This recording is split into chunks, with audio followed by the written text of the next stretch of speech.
yakni benta jongga khubor la OneRaj P daga fatafat online shopping store. Khasi Hills Autonomous District Council kalapalai yakamang tingka jakasnyam arhajar arpo arpoi minne kasing thodian ka arpun riu tarik ujeleu arhajar arpo kabalong aspa asapulai point nyo arklor tingka. Deputy CEM ka KJDC ubagi gurmirthong uloang bakadon ka jingduna ka basanpo hajar shispa khandai po tingka habainu jor bat ka jinglun. Ka jinglur kalong aspa asapulai klor nyopu arlak prap kandai hajar kandai spa lai po tingka kadba ka jingmi ipar kalong arspa asapulai klor nyopu arlak lai po kandai hajar nyo spa arpo tingka.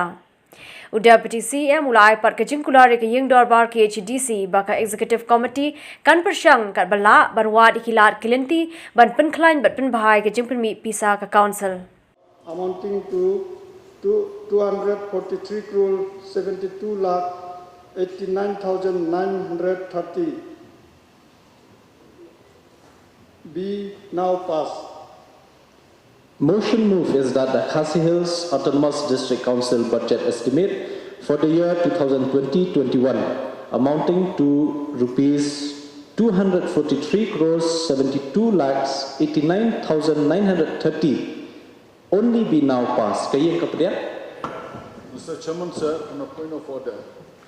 Nathra ini hapan baik dia nama the people akan ke rule 116 kadang voting on them. Diminta lada member ila move ya ka demand for grant. Depan penbenar bala move la pass ini ke wa ban yo jubab nak kayeng kapedian ne. So the motion is adopted and the Khasi Hills Autonomous District budget estimate for the year 2020-21 amounting to rupees 243 crores 72 lakhs 89,930 only has now been passed.